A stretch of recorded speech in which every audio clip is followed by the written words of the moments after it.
Hello पढ़ाई करने वाले मित्रों। Learning platform visual art and GK tutorial पर आपका स्वागत है।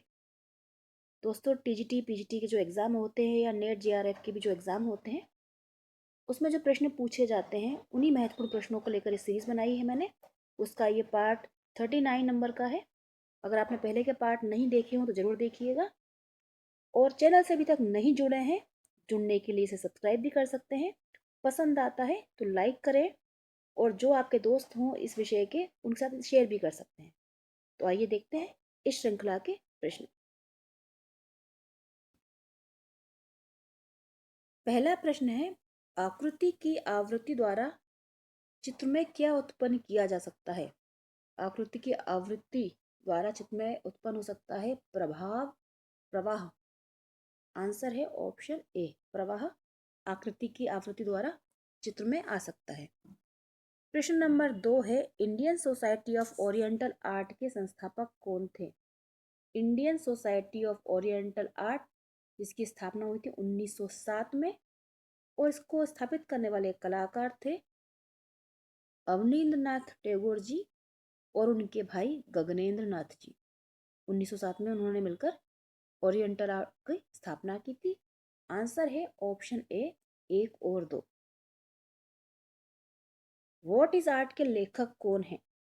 व्हाट इज आर्ट को लिखने वाले थे टॉल्स्टॉय। आंसर है ऑप्शन ए, टॉल्स्टॉय ने लिखा था व्हाट इज आर्ट। द्वंद्वगान व मैंडोलिन वादिका चित्रों को बनाने वाले चित्रकार कौन है? द्वंद्वगान व मैंडोलिन वादिका, ये दोनों ही चित्र बनाए थे घनवादी कलाकार जॉर्ज ब्राक ने। आंसर है ऑप्शन डी, मैंडोलिन वादिका और द्वंद्वगान को बनाया था जॉर्ज ब्राक ने। प्रश्न नंबर 5 है, सृजनात्मक प्रक्रिया का प्रथम चरण क्या होता है? मतलब कोई हम चीज का सृजन करने जा रहे हैं तो स्टार्टिंग कहाँ से होगी? तो सृजनात्मक प्रक्रिया का जो प्रथम चरण होगा वो होता है हमारा देखने की प्रक्रिया से, यानी कि जिसे बोला जा सकता है निरीक्षण भी करना। और ये दोनों ऑप्शन तो लगा सकते हैं, निरीक्षण करना या देखने की प्रक्रिया जो होती है वह सृजनात्मक प्रक्रिया का पहला चरण होती है। आंसर है ऑप्शन बी। बामगार्टन का समय काल क्या था?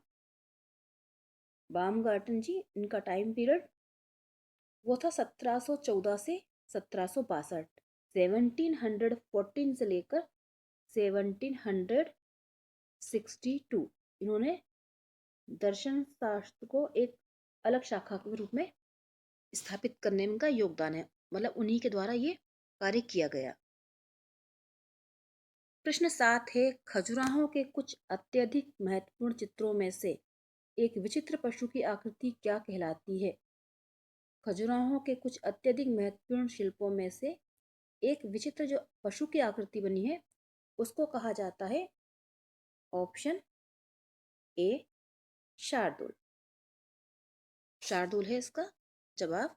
ये विचित्र आकृति जो पशु की है उसे शार्दुल कहा जाता है। मीनाक्षी मंदिर का निर्माण किन शासकों ने करवाया था?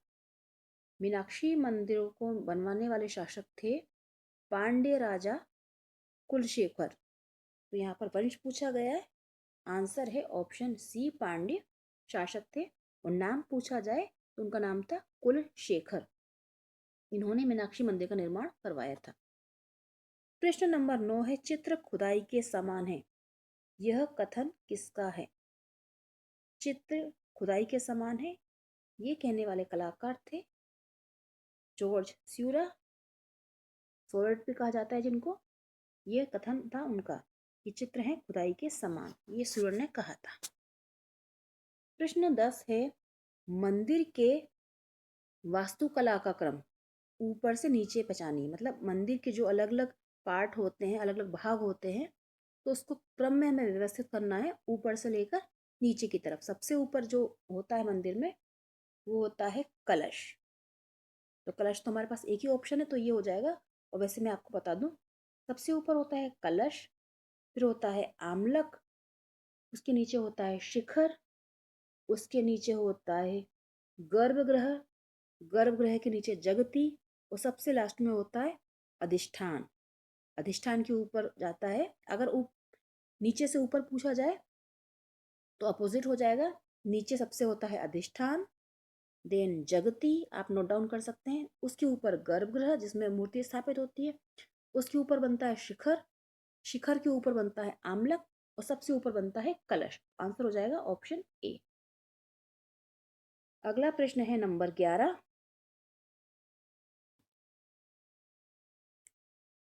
वर्ष 1924 में काव्य लोचन के सिद्धांत पुस्तक के लेखक कौन थे?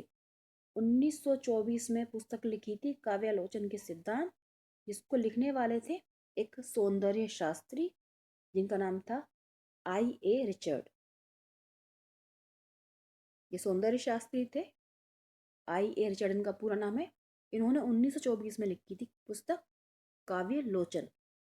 प्रश्न 12 है, मोलाराम किस शैली का कलाकार था? मोलाराम जो थे वो थे गढ़वाल शैली के कलाकार। आंसर है यहाँ पर ऑप्शन ए गढ़वाल। और ये मतलब कि ये सिर्फ प्रकार ही नहीं, ये लेखक भी थे। इन्होंने गढ़ राजवंश का इतिहास नामक पुस्तिका भी लिखी थी। अगला प्रश्न है नंबर 13। नैनसुख का संबंध किस शैली से था? तो नैनसुख जो थे वो थे पहाड़ी चित्रकार। आंसर है ऑप्शन बी पहाड़ी। प्रश्न 14 है 14 नंबर का। तंजौर मंदिर जिसे तंजावुर भी कहा जाता है वो किस शासनकाल में निर्मित हुए? तंजौर या तंजावुर मंदिर बने थे चोल काल में। आंसर है ऑप्शन ए चोल। मैं दोस्तों सिर्फ आंसर पढ़ती हूँ, ऑप्शन नहीं, जिससे कि थोड़ा सा टाइम भी बचता है, क्योंकि 4 ऑप्शन बोलूँ उसके बाद आंसर बोलूँ तो उसमें टाइम वेस्ट भी होता है, और उसको एक बार बार रिपीट करने के लिए उसको ईजी भी हो जाता है कि आप सीधे क्वेश्चन पढ़ के सीधे आंसर पढ़ें या सुने जो, तो उनको बार बार रिवाइज करने में ईजी पड़ेगा और लर्न जल्दी हो जाएगा। प्रश्न 15 है, ओप आर्ट का प्रारंभ किससे माना जाता है? ओप आर्ट का प्रारंभ माना जाता है बाहोस स्कूल से।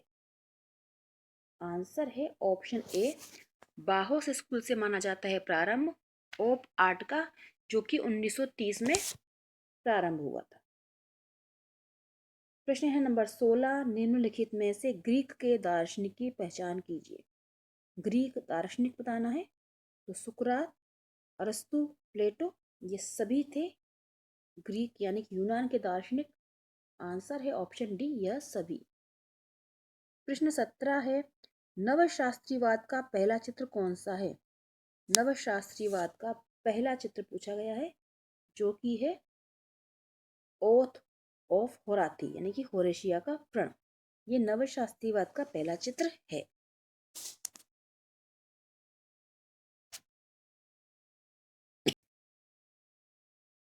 निम्नलिखित में से इंग्लैंड के कलाकारों की पहचान कीजिए।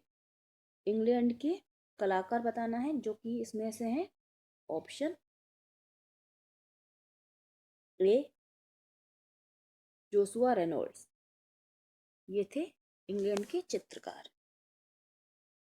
प्रश्न नंबर 19 है, पॉल सेजान किस देश के कलाकार थे? तो पॉल सेजान इनका संबंध था फ्रांस से।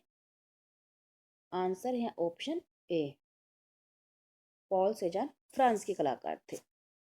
प्रश्न नंबर 20 है, राजा रवि वर्मा की प्रेस द्वारा छपी पहली प्रिंट कौन सी है? राजा रवि वर्मा ने जो ओलियोग्राफी की प्रेस स्थापित की थी, उसमें सबसे पहला जो चित्र उन्होंने छापा था उसका टाइटल था शकुंतला का जन्म। ये उनकी प्रेस में छपा पहला चित्र था।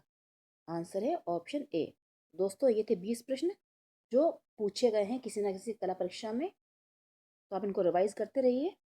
और किस विषय पे आप और वीडियो चाहते हैं वो कमेंट करके बताइएगा। पसंद आता है तो लाइक शेयर जरूर करें। गुड लक, जय हिंद।